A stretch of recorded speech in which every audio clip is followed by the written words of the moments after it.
The universe is incredibly big and seems full of potential for life, with billions of habitable planets. If an advanced civilization had the technology to travel between the stars at just 0.1% of the speed of light, it could colonize our galaxy in roughly 100 million years. Which is not that long given the billions of years the Milky Way has existed.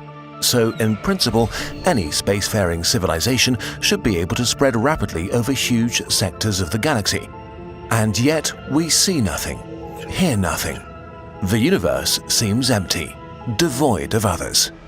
This is the Fermi paradox, which we've discussed in more detail in other videos. Confronted with the seemingly empty universe, humanity faces a dilemma. We desperately want to know if we are alone in the Milky Way. We want to call out and reveal ourselves to anyone watching, but that could be the last thing we ever do. Because maybe the universe is not empty. Maybe it's full of civilizations, but they are hiding from each other. Maybe the civilizations that attracted attention in the past were wiped away by invisible arrows. This is the dark forest solution to the Fermi paradox.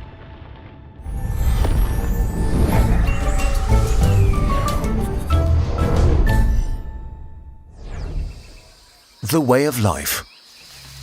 The hunter awakes in his hiding place and carefully listens for suspicious noises from the thick undergrowth before he gets up. Another night has passed without incident. The forest is dark and full of fog. He considers calling out to others to end his loneliness, but stops himself at the last moment.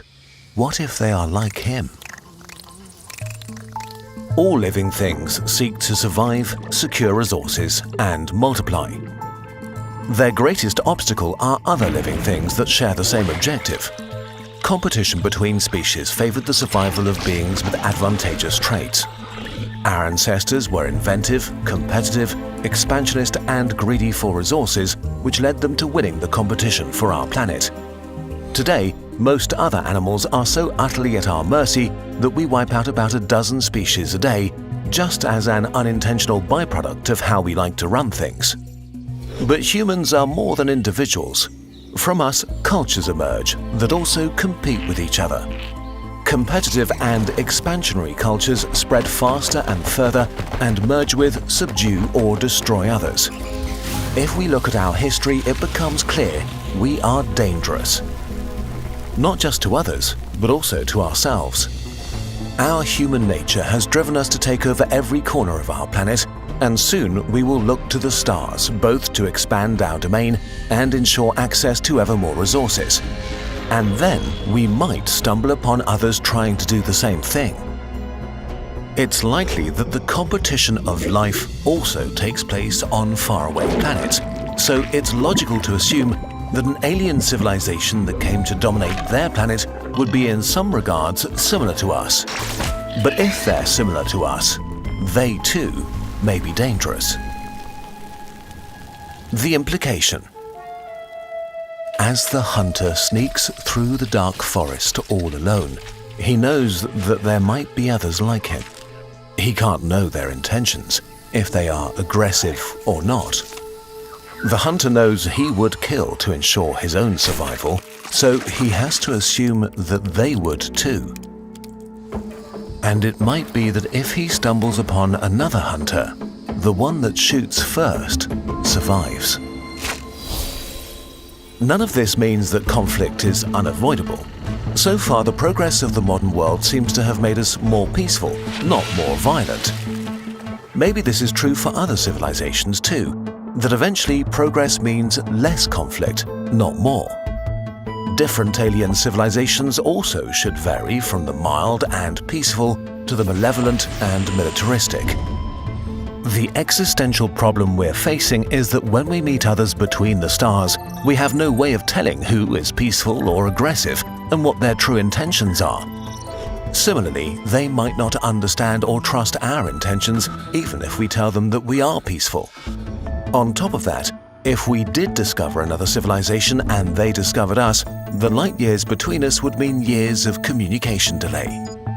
Both sides would be in a state of uncertainty, wondering if the wisest move is to just attack because there's another serious issue: technological explosions and the first strike advantage.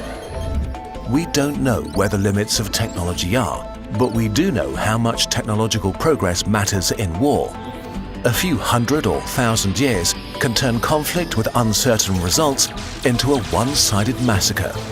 Caesar's legions would stand no chance against Napoleon's army with their cannons and muskets, which would be eradicated by artillery from the First World War, which would not stand a chance against today's drones and guided missiles.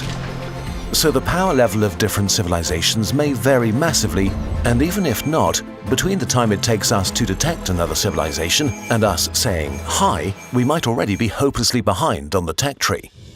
Which is bad enough, but the nature of interstellar conflict makes this worse.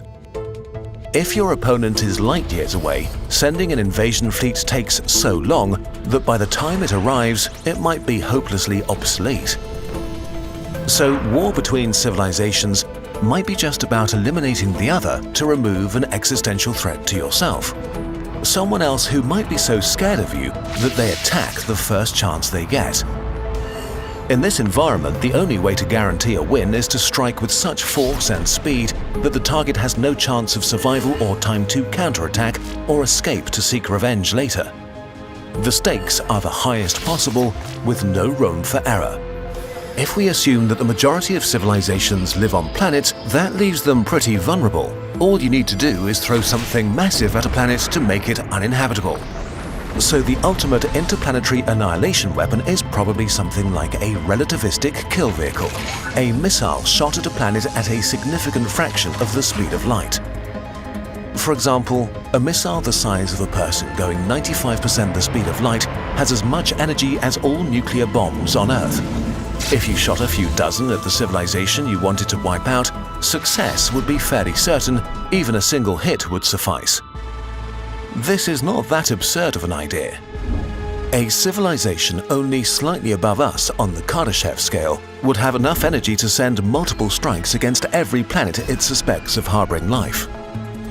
What makes these weapons so sinister is how much they favor a first strike, since they would be so fast that it might be impossible to protect yourself effectively against them once they're launched. Conflict between civilizations may not be lengthy affairs, but rapid winner-takes-all situations, where the first one to shoot wins. This makes any civilization an existential threat to any other. And if every civilization is an existential threat to every other, there may be only two kinds of civilizations out there: quiet ones and dead ones. So, what should we do? Should we worry? It's unlikely that anybody has noticed humanity yet. The radio signals we've transmitted in the last 100 years traveled a relatively tiny distance and have long decayed into unreadable noise. At our technological stage, if we don't actively try to get noticed, and if nobody specifically looks at our pretty unremarkable solar system, we'll stay hidden. But one day we will venture into space in a serious way and need to consider these kinds of questions again. We don't know if there are others or if we are going through the forest alone. But we have no way of knowing for sure. For the time being, it seems the best we can do is to carefully listen. And even if we see others step into a clearing and make themselves known, we should not reply right away, but carefully watch them from the undergrowth. Perhaps we are also thinking about this all wrong by allowing our primitive brain that evolved in the context of the gruesome competition of life to conjure fears of predatory aliens all around us. Maybe the fact that we are looking at the universe like this is a sign that we are not grown up yet as a species. There could be a friendly, welcoming community of alien civilizations waiting to hear from us when we are ready. As for now, the good news is there is actually little we need to do. We just need to be thoughtful about the signals we send out into the galaxy. We need to watch the sky and learn more about our galaxy, our forest. Because whatever the nature of our forest is, full of dangers or friends, or nobody at all, only careful observation can tell. So, let's do that. At last, the hunter reaches a clearing and finds a comfortable position. Slowly, the sun melts the fog away. Lost in thought, he admires the vegetation until suddenly he is eye to eye with another hunter, frozen in terror just like himself. His mind is racing, considering all the different options. The hunter takes a deep breath and makes a decision. Maybe the only way out of the dark forest is to step into the clearing together.